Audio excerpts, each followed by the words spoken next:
Ini memang sungguh memalukan, geng. Ini harus kita basmi dari negara kita, Indonesia Raya. Sepatutnya kita itu bangga apabila orang luar negara pergi ke negara kita untuk berkunjung, menikmati wisatawan. Akan tetapi ini kena scam ataupun diperas uangnya oleh orang pribumi.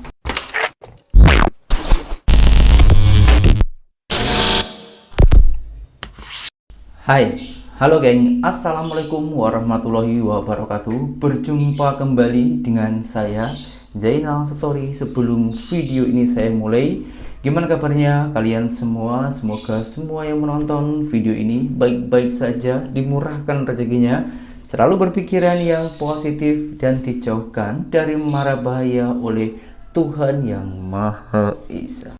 Disclaimer dulu ya geng, video ini saya buat bukan berarti untuk menjatuhkan ataupun menaikkan isu-isu keburukan di negara sendiri, yaitu Indonesia, melainkan video ini adalah sebuah pengajaran dan juga pelajaran untuk kita-kita yang melakukan hal-hal yang tercela agar tak terjadi lagi. Karena kenapa geng? Kini ada salah satu wanita dari Malaysia. Dia orang itu sering sangat berkunjung ke Indonesia. Bahkan macam semuanya pernah dikunjungi. Dan uniknya yang dia orang kunjungi itu tempat-tempat yang orang Malaysia itu belum tahu banyak lah tentang yang dikunjungi. Yang bermakna secara tak langsung wanita Malaysia itu mempromosikan wisatawan dan tempat-tempat yang elok dan juga kuliner-kuliner di Indonesia.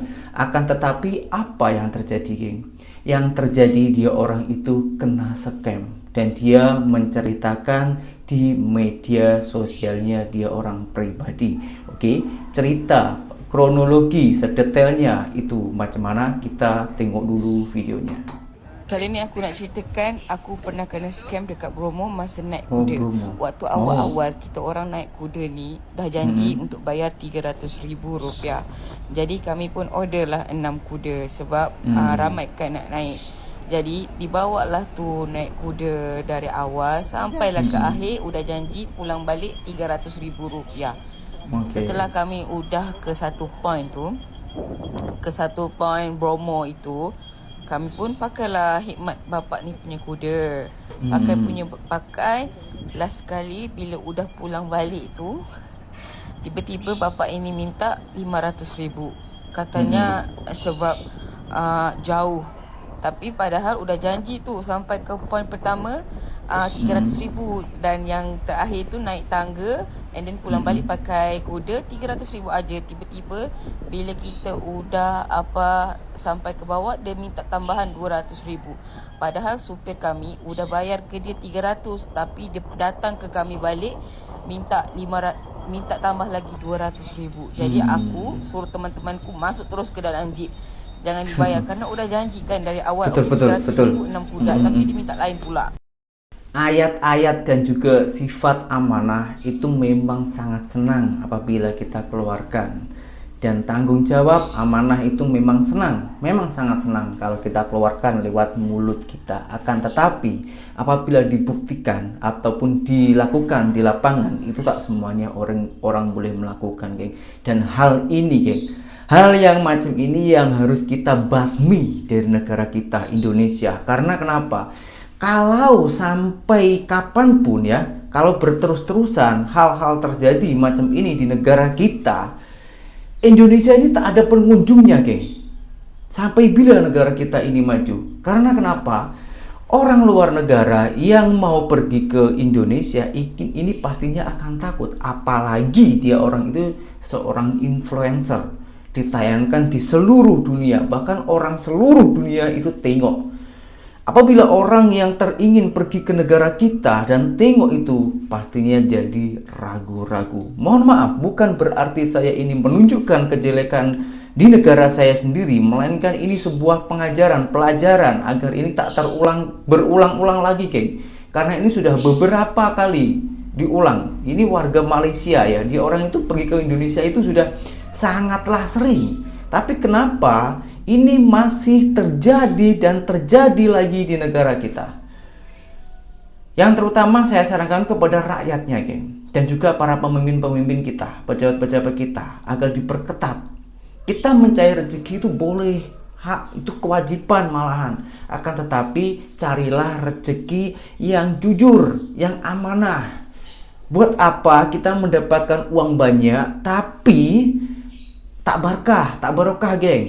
Dan juga kita mempunyai uang banyak tapi hanya itu saja. Memang pemikiran orang Indonesia itu macam itu ya. Apabila ada orang luar negara ya, atau turis lah ya, dari luar negara ke tempat kita, kebanyakan diminta uang sebanyak-banyaknya. Pemikirannya orang Indonesia itu, dia orang pergi ke sini bukan hari-hari, mungkin cuma 1-2 kali aja. Jadi kita kau-kau saja, kita peras uangnya.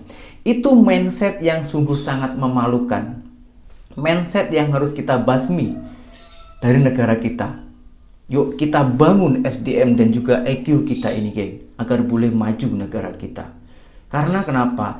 Kalau itu kembali lagi saya ulang, kalau itu terjadi lagi ya, dan orang itu tak tahu, orang yang kamu rampas, yang kamu peras itu influencer atau bukan. Misalnya pun bukan, nanti dia pulang ke negaranya sendiri, dia bercerita bersama jiran-jiran ataupun kawan-kawannya, otomatis akan takut pergi ke negara kita. Kalau dia lagi influencer, itu lagi bahaya, geng. Dan hal ini bukan terjadi kepada orang Malaysia saja, geng. Ada beberapa orang turis dari luar negara yang kena macam itu. Kita tunjukkan video yang selanjutnya. Paham dengan aplikasi? Ya, terima kasih banyak, Pak. Aku dikeluarin sama anaknya. Gak apa-apa, aku boleh. Kenapa? Kita di sini, aku boleh. Sama yang gak boleh kayak gitu sama aku. Aku bawa anak sudah. Gak malu. Gak malu ini. Lihat guys. Kopernya keluarin, Pak. Ya udah, kalau Aduh guys. sendiri mana? Aku sendiri nih. Coba lihat guys. Angin susah, saya aja orangnya nggak terlalu ini. Astaga. Ini orang gak jelas banget ini guys. Geng, ini memang sungguh sangat-sangat memalukan, sungguh tidak manusiawi, geng. Ini cerita kronologinya macam ini, geng. Ini ada salah satu orang turis ya, pergi ke Indonesia. Tak semuanya orang melancong, orang turis itu tak semuanya kaya. Ada sebagian orang itu pergi ke negara orang lain ataupun ke negara Indonesia itu teringin melihat atau menengok kemewahan-kemewahan di Indonesia, karena banyak influencer-influencer Indonesia yang menunjukkan kemewahan ataupun mempromosikan. Jadi secara modal yang tak cukup banyak, yang pas-pasan, lalu pergilah ke negara orang untuk menikmati. Dan otomatis di sana itu kan masih masih jimat-jimat dengan dalam memakai uang untuk pengiritan. Jadi ibu ini membawa anak kecil, geng. Membawa anak kecil yang dia sangka dia orang itu orang turis, sementara dia itu kalau nggak salah sudah kawin dengan orang Indonesia ya. Dia itu mencari paket yang murah, dan si drivernya itu sangka dia orang itu betul-betul kaya. Apa yang dilakukan? Diminta uang yang lebih. Setelah perempuan ini tak mau kasih, apa yang terjadi? Diturunkan di tepi jalan. Ini sungguh memalukan. Dan video ini juga disetit ataupun dibahas oleh warga Indonesia sendiri. Macam mana pembahasannya? Kita lanjutkan videonya. Sangat-sangat luar biasa, sangat tidak manusiawi. Seorang cewek bawa anaknya, seorang istri bawa anaknya. Itu bagaimana ketika kalau terjadi dengan istri Anda itu atau saudara Anda? Betul. Driver sangat-sangat tidak manusiawi dan tidak terdidik gitu. Oknum driver ini ya. Saya sangat turut prihatin kepada customer yang diturunkannya ya. Ini memang layanannya hemat ya. Layanan hemat diturunkan di tengah jalan. Nah, menurut saya gini ya, buat para driver ya. Ini layanan hemat itu memang udah murah memang sih buat para driver online ya. Tapi ketika udah di pick up itu berarti kita sudah setuju dengan layanan tersebut gitu. Jadi kalau misalkan saya ngasih saran, kalau lu nggak setuju dengan harga yang ditarif di hemat tersebut, lu gak usah pick up, atau bisa dibicarakan sebelum di pick up gitu. Jadi lu bicarakan dulu lah dengan customer, ini mohon maaf nih, harga hemat ini tidak masuk, kita nih mau ada nego atau apapun itu, kalau kita sama-sama sepakat, sama-sama sesuai, baru kita pick up. Ya, Kalau setuju, Bang. di pick up terus di jalan berbicara di jalan minta harga setelah kita pick up, itu sangat kurang relevan ya. Intinya jangan sampai ketika customernya dulu di pick up dulu. Jadi kalau memang ketika di pick up berarti Anda sudah setuju dengan harga tersebut gitu ya. Jadi buat para konsumen juga ya, para customer juga, saya harap janganlah memesan layanan hemat, karena layanan hemat ini tentu di saat-saat sekarang ini sudah tidak relevan buat driver online. Harganya sudah murah banget, itu tarif terendahnya berkisar 10.000, bayangkan aja 10.000 belum biaya jemput, belum biaya nganter. Jadi itulah buat para customer, harap dimengerti juga ya. Saya setuju, Bang. Ini yang harus kita benahi ya, para rakyat-rakyat kita, geng. Yang terlalu haus dengan uang. Memang cari uang di Indonesia ini memang susah, tapi apa salahnya kalau kita ini amanah? Tak apa, kita satu hari hanya boleh mendapatkan 100.000, 150.000, tak apa. Yang penting setiap hari itu ada, dan itu benar-benar rezeki yang halal. Apabila nanti kita kasihkan kepada keluarga kita, itu pun juga kedepannya nanti boleh boleh bermanfaat lah, boleh barokah. Tapi kalau macam ini ya, apalagi sampai direkam, sampai masuk media sosial, nampak muka, semua orang tahu, pasti dikecam. Kalau nampak orang itu pasti tak mau, seakan-akan orang itu jahat banget gitu ya. Ini sangat berulang-ulang ini di Indonesia. Ini emang harus kita basmi. Harus kita basmi dengan secara kesadaran diri kita masing-masing, mentality dan juga mindset kita. Kita harus bangun di negara kita ini, geng. Negara kita Indonesia ini sungguh sangat kaya dari sumber daya alamnya, dan orangnya itu sebetulnya pandai-pandai, kreatif-kreatif.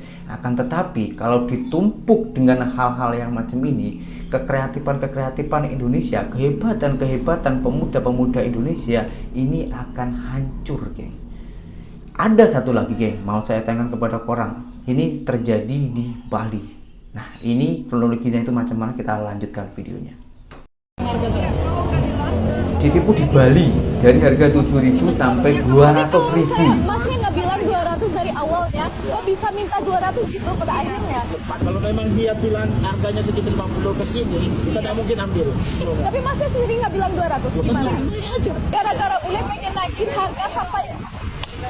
Kita minta 200, kita minta 100, kita 200. tapi kenapa masnya nggak bilang dari awal itu harganya 200? Bali itu indah banget, wisatanya juga luar biasa. Tapi perilakunya dari orang-orang, jadi kemarin aku udah sering banget sebut kalau aku sering ditipu di Bali dan sering dihujat di Bali, dan banyak orang nggak percaya sama omongan aku, bilang oh ya di tempat wisata itu pasti lebih mahal buat bule dan lain-lain. Bukan cuma di tempat wisata doang ditipu, tapi kita naik Gojek aja atau naik Grab aja ditipu gitu.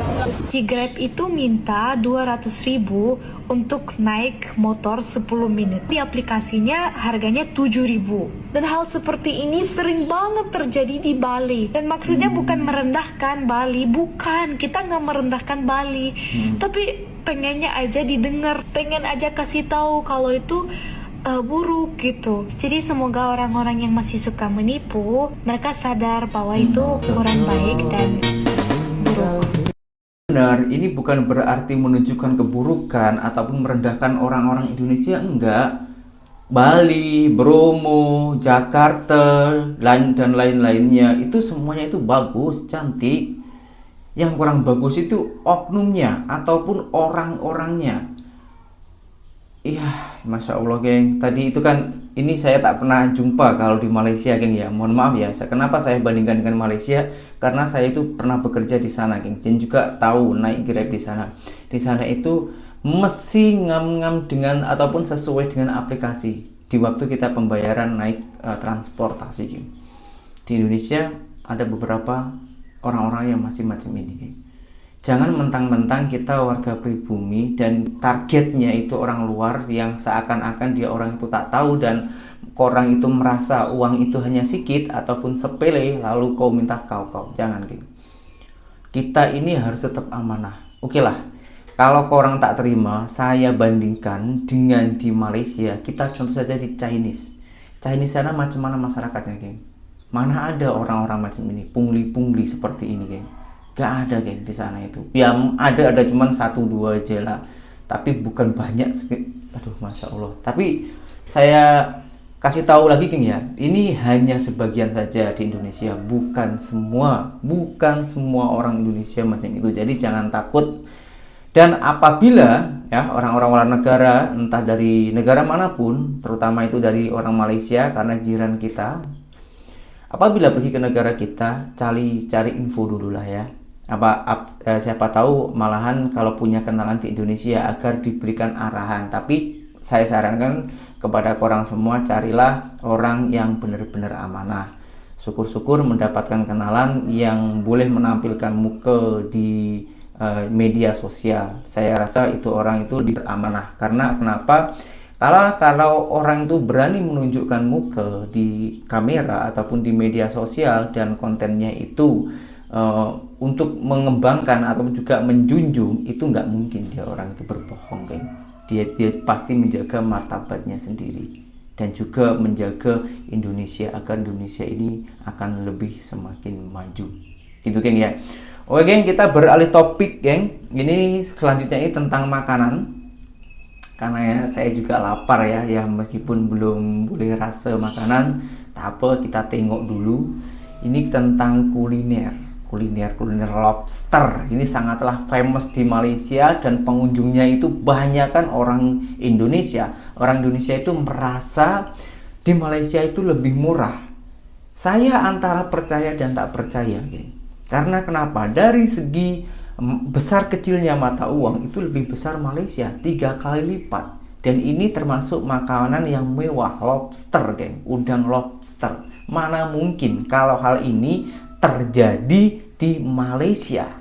Kita buktikan saja apakah betul hal tersebut dan lobsternya itu sebesar apa, tempatnya juga di mana. Tengok video ini. Ini di Indonesia sangat mahal di Indonesia. Pernah coba. Harganya setara 4 jutaan, 5 jutaan. Betul. Di sini kita bisa makan sepuas-puasnya. Bumbunya berasa banget. Kalau di Indonesia terlalu banyak bumbu dan terlalu manis. Kalau di sini pas. Untuk kesehatan bagus, untuk harganya bagus, lebih mahal di Indonesia. Pokoknya warga Indonesia yang lagi melancong ke sini dari Sabang sampai Merauke. Guys, hari ini saya ada followers daripada Indonesia. Dia cakap dengan saya hari-hari, tengok saya punya video dekat TikTok, dekat IG, dekat mana-mana media sosial. Tak tahan. So, diorang ambil masa bercuti, datang sini nak cuba makan nasi lemak. So, warga Indonesia yang nampak video ni, boleh tak tolong saya share dulu video ni. Kita tanya diorang macam mana makan nasi lemak di sini. Katanya bumbunya enak. Betul ke enak? Kita tanya diorang ni. Jom. Bang, apa khabar? Baik, alhamdulillah. Follower saya daripada jauh ni. Di mana kamu? Dari mana? Jakarta. Jakarta di mana? Jakarta kita di Ciputat. Di Lebak Bulus. Dia Lebak Bulus ya. Di sini ramai yang daripada seluruh Indonesia saya rasa ada datang. Seluruh daerah ada datang. Memang terbaik. Sebelum tu lihat saya di mana? Di IG, TikTok. Ya, semua ada lihat. Semua lihat. Okay. Gimana nasi, sambal, yang lain-lainnya? Memang terbaik lah. Ya. Memang beza dari rasa Indonesia punya. Betul ya. Makanya cocok ya. Cocok. Makanya kita datang ke Malaysia, ke JB mesti kita coba. Ya. Memang terbaik. Terbaik ya. So ini hari makan Boston lobster. Kan. Okey bang, macam mana sampai di sini makan di sini, suasana di sini? Bumbunya berasa banget.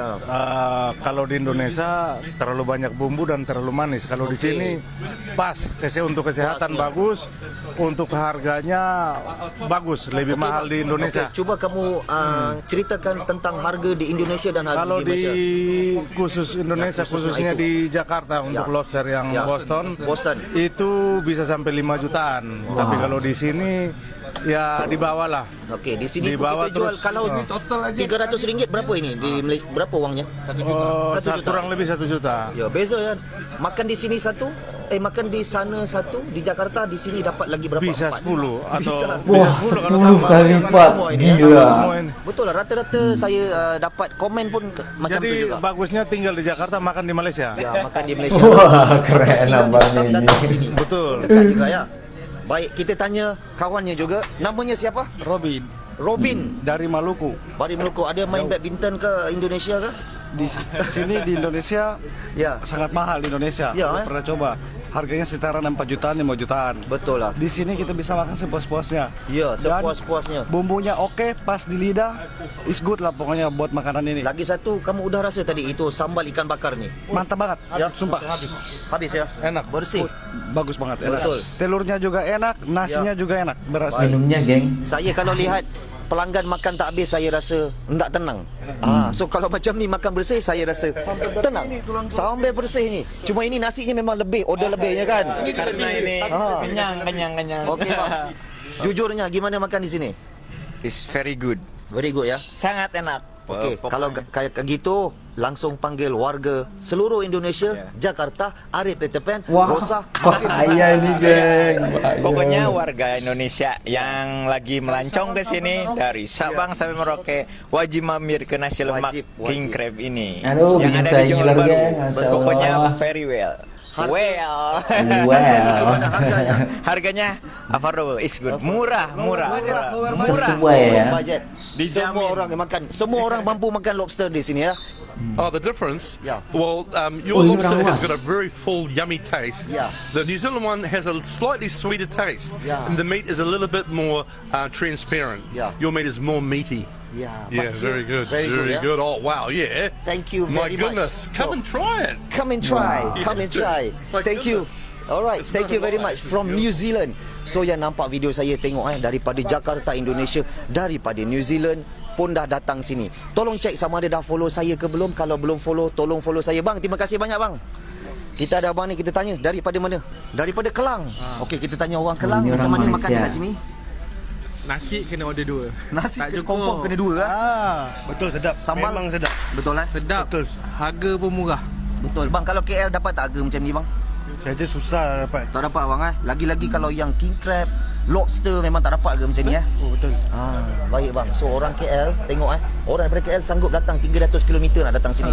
Baik bang. Nasi lemak lobster. Tolong panggil orang KL bang, cakap rugi tak datang bang.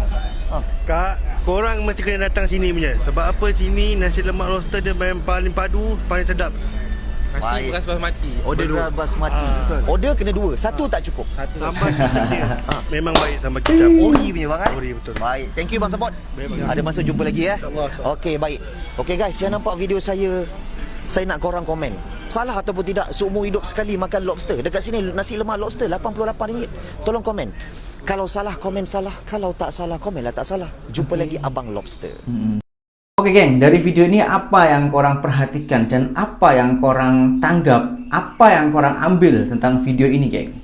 Kalau saya tengok, saya fokus kepada pemilik restoran. Fokusnya kenapa? Begitu semangatnya dia orang itu geng, mempromosikan kedainya sendiri dan juga sangatlah ramah sopan kepada pelanggan-pelanggannya. Dia orang itu mampu menarik pelanggan-pelanggan bukan hanya di dalam Malaysia saja, akan tetapi sampai ke luar negara. Dan yang membuat pelik lagi saya geng, korang tengok di semua video tadi itu geng, mana ada, dan video lain-lainnya juga lah ya, mana ada orang Malaysia itu menjadi pungli. Ini kalau di Indonesia mesti seperti contoh ya, parking mesti sudah ada, mesti bayar.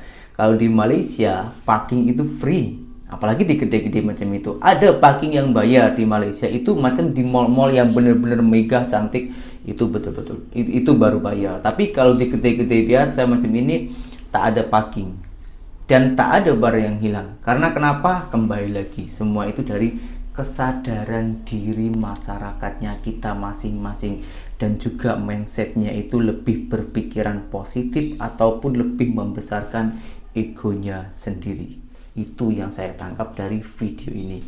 Kalau yang kurang tangkap itu tentang apa, kulinernya dan lain-lainnya, terserah. Setiap orang itu kita mempunyai pandangan yang berbeda-beda, dan setiap orang itu juga mempunyai pendapat yang berbeda-beda. Di video kali ini kita sharing bersama, kita cerita sana sini, meskipun hal yang negatif kita tayangkan, kita ambil positifnya, dan biar semua boleh menjadi pelajaran.